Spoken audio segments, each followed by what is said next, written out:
The borderliner on the path to spirituality.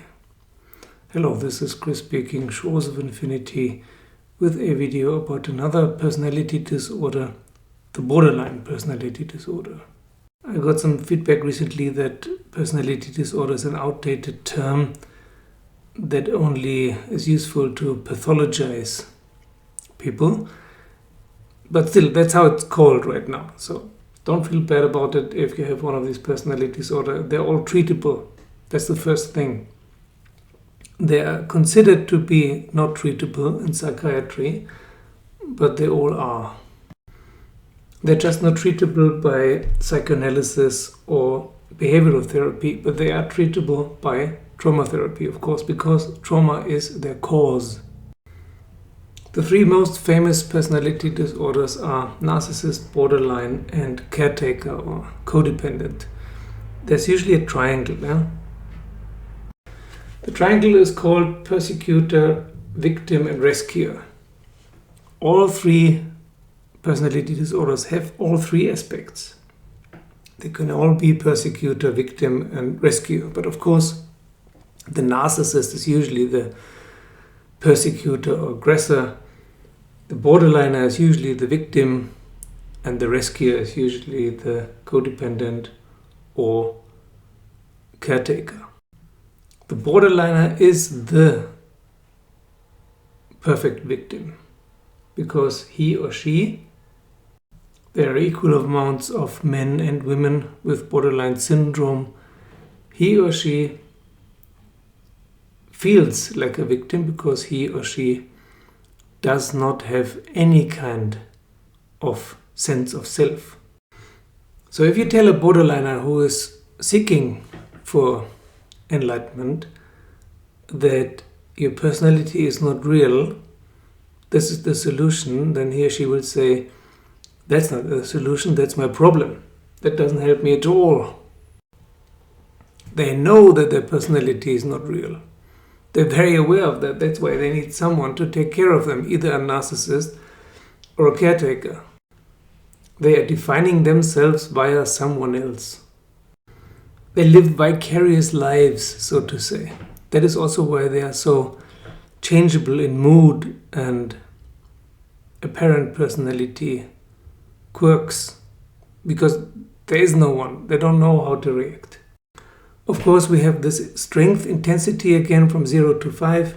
0 is none, 1 and 2 is a little bit, 3 is quite pronounced, and 4 and 5 is very, very strong. And people who have borderline at 4 or 5 will have problems leading their day-to-day lives. This will be the first borderline video because it's a syndrome. It's impossible to make a short video about this. It's not one disorder, it's a syndrome. It's many symptoms.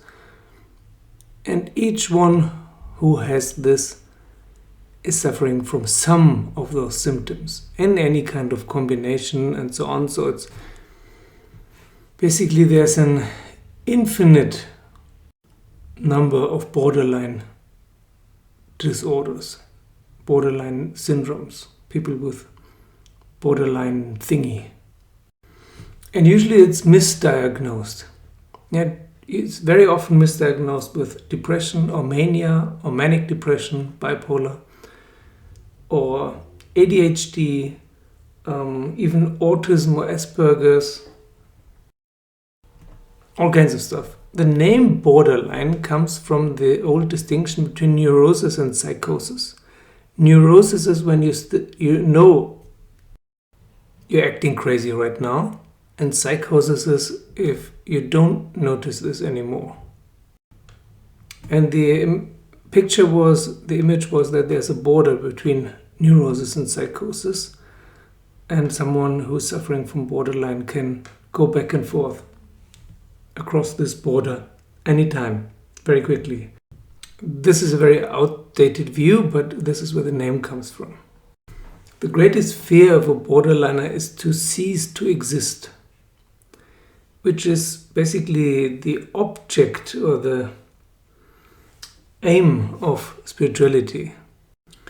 So if you're looking for enlightenment and you're suffering from borderline to one degree or another, you need to solve this first, definitely, because otherwise your self-protective mechanisms will prevent you from reaching enlightenment.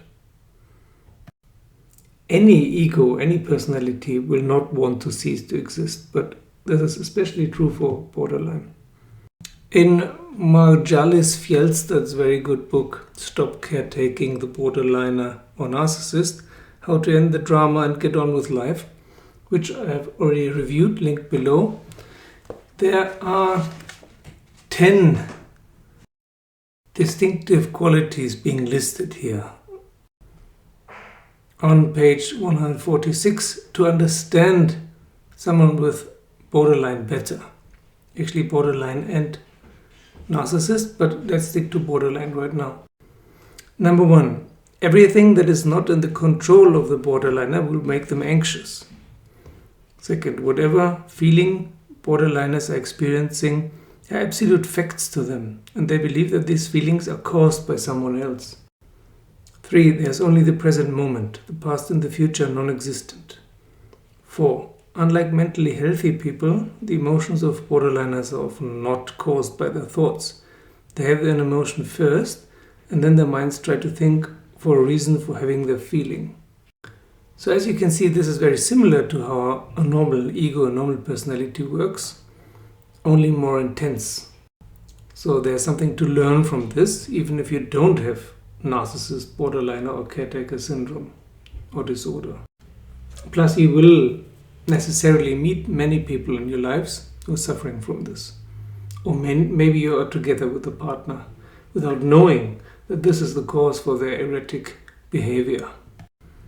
And then you think all men are like this or all women are like this. No, they're not. That's part of the disorder. 4, borderliners assume that you perceive, think, feel and want exactly the same as they do. When they perceive a difference between the two of you, they feel threatened and will usually try to convince you to change. Any change of anything will cause extreme anxiety in borderliners. That's number 6. 7, borderliners cannot tolerate you being emotionally close or you being emotionally apart from them in any way. This is usually the main problem in relationships. Both separation and being very close will cause huge problems. This is why this is called walking on eggshells for the other partner in any kind of relationship, because you have to navigate in between being close and being apart, which is probably impossible. 8, borderliners feel deeply inadequate, unloved and undeserving of love. This feeling cannot be changed by you. This is another very important part, and this will also stop people on the spiritual path. They can never enter the love phase, the 500s, Spardynamic steel, whatever you call it, because they cannot experience love and unconditional love, because they feel so deeply unloved and undeserving of love. Often they say, I feel that God is punishing me. So this has to be resolved first before there's any chance to enter the love phase, let alone enlightenment. 9, the emotions of borderliners are indescribably intense, similar to those of an infant. Their total focus is and always will be on making themselves feel better. So both the borderliner and the narcissist is so extremely focused on themselves and their own needs, because their own emotions are so intense, they're unbearable. So they're looking for ways all the time to ameliorate that. And they think they can do that by controlling others, by pulling others into their fantasy, which of course doesn't work, or only works for a short time. Number 10, if you are not completely focused on the borderliner, they feel non-existent.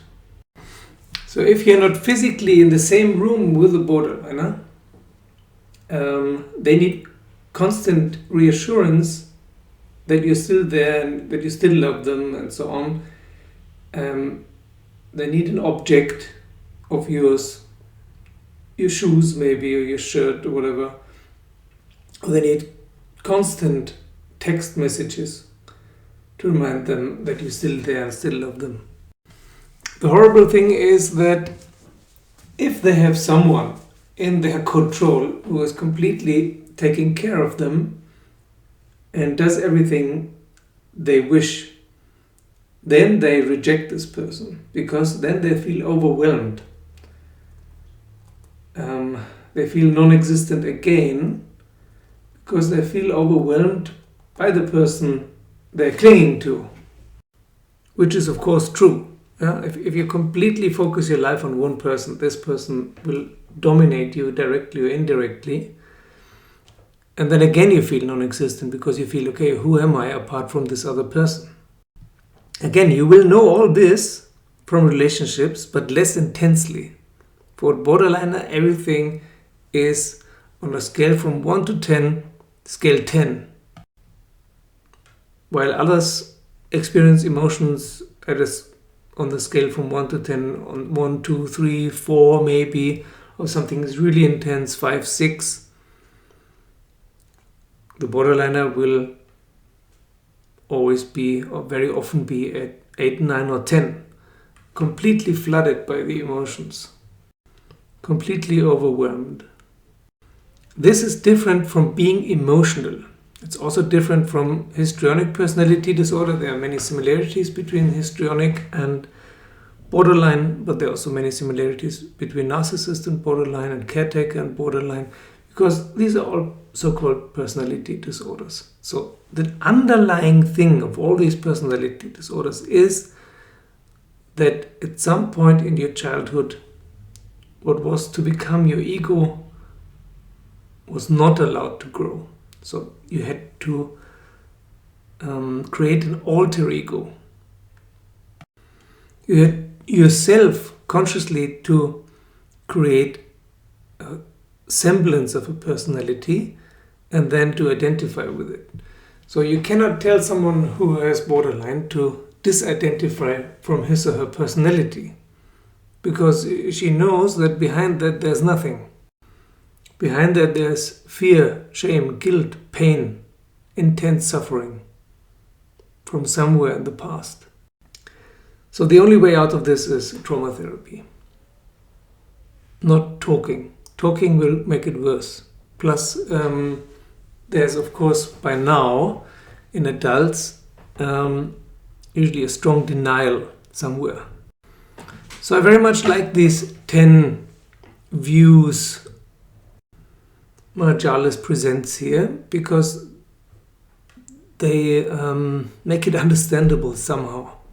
Because usually borderline is all over the place. There is no one borderline disorder. It's a big syndrome of many possible symptoms and combinations thereof. And usually, as I said, not recognized as such. And even if a psychologist or psychiatrist recognizes borderline as borderline, it's a useless diagnosis from a medical point of view.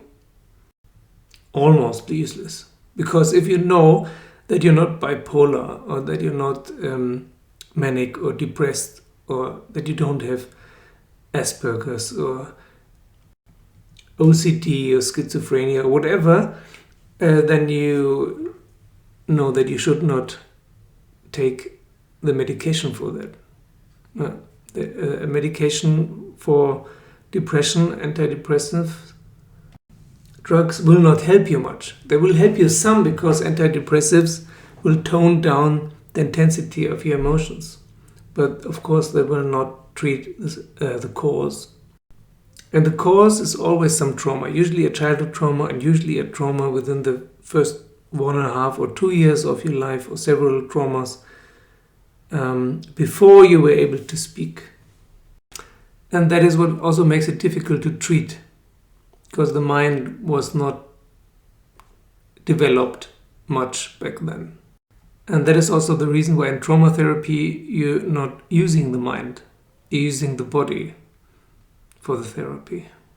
So that was the first part of the borderline video. There will be a second part. Thank you for watching. Thank you for liking and subscribing. Thank you for joining me on Patreon. And thank you for all those who have already joined me on Patreon. Thank you very much.